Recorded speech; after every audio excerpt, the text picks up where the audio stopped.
Energy media readers, probably some of you have watched the video interview I did yesterday with Regan Boychuk about orphan wells and Alberta's Bill 12, which is very contentious. Well, today we're going to talk about that again, but from a different perspective. And we're going to be talking to Victoria Goodday, who is a research associate with the School of Public Policy. And welcome to the interview, Victoria. Thanks very much, Markham. You wrote a memo about this, research memo, and maybe to start off the interview, why don't you just give us a brief overview of what you talked about in the memo? Sure. So even before Bill 12 was tabled, so back in the summer, we initiated a research project to look at the effects of the orphan well crisis on landowners. So we wanted to know, how are landowners with orphan wells on their land impacted differently than a landowner with a well that's still managed by a solvent company might be? So in this particular project, we started with kind of one of the basic tenets of the property rights framework in Alberta, which is landowner compensation. So anytime a landowner's property rights are temporarily expropriated for mineral resource development, they are compensated in the form of an annual surface lease payment, also called rentals. So what happens when you have an orphan well on your land, the company has gone insolvent? Who is paying you that compensation? Who is keeping you whole?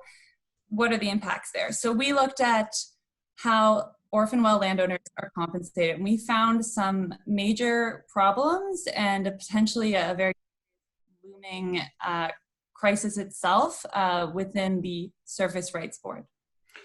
What are the top one or two problems that you identified? So we identified that the system that currently exists for ensuring that landowners with orphan wells receive that compensation, it wasn't created with the intention to manage this huge volume of orphan well rental claims. So the volume of these sorts of applications have increased tenfold over the last couple of years. The Surface Rights Board, the body that deals with these claims, is overloaded. They've said it's an enormous workload. It's really creating a backlog which threatens landowner rights in the sense that landowners are not receiving the compensation they are owed on time. They also have the additional burden of having to go and apply for that, whereas other landowners will just receive their surface lease payment. One of the concerns that was raised by Regan Boychuk yesterday in the interview was that oil companies are unilaterally renegotiating their payments to landowners. They're basically just saying, hey, we're going to cut them by half, or we're going to suspend them for a period of time. But I think under legislation, they're supposed to negotiate that in good faith, and now they're just kind of imposing it. Have you run into that? We've heard anecdotally that is a situation. We've found it very hard to find hard data on that. The Pembina Institute has done some good work around their landowners primer that covers some landowner perspectives. But no, we were looking at landowners already with orphan wells on their land. How are they getting compensated, and what are the risks there? So in your memo, you talked about the number of orphan wells, and to somebody looking at it from the outside, it doesn't seem like a really large number. What are we talking about, 3,000–4,000? I think we're up to about 4,000 that need to be abandoned and 3,000 that need to be reclaimed. So that's about 6,000 right now. But that doesn't account for all of the other inactive wells. So many of those inactive wells might become orphan wells. So looking at the trajectory, the Orphan Well Association will definitely be receiving a lot more of these wells. And so that means a lot more landowners will need an efficient process to ensure that they're receiving the compensation that they're owed. And if this is also an issue of access to information issue and a fairness issue, because many of these landowners don't even know that there is this option for them to go to the Surface Rights Board and apply to receive compensation. Some of them are not receiving their compensation at all, which means they're kind of just in good faith allowing these wells to sit on their land while they are not compensated for those property rights that have been expropriated. So this is some real problem.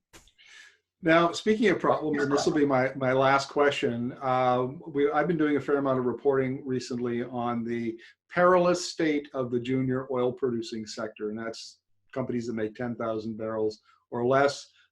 They came out of the downturn in 2015, 2016 with damaged balance sheets. They've not really had a chance to recover. Their access to capital has been essentially cut off. This is a sector waiting to collapse. If it does, how serious will that problem be for orphan wells?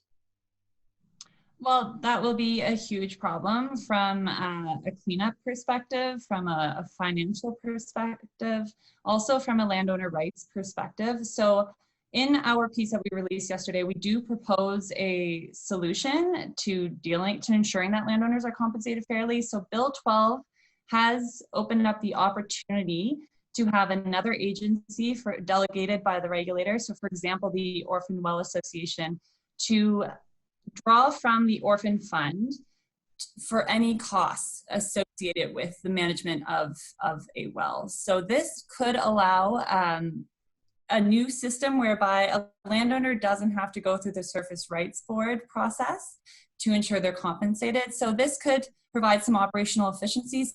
So if and when we do see those failures and those huge increases in the number of orphan wells, we have a system in place to ensure that landowners are being kept whole. Victoria, thank you very much for this, and we'll look forward to chatting with you again in the future, because we know that this problem is not going away, and it's almost certainly going to get much, much worse before it gets any better. Thank you very much for this. Thank you, Markham.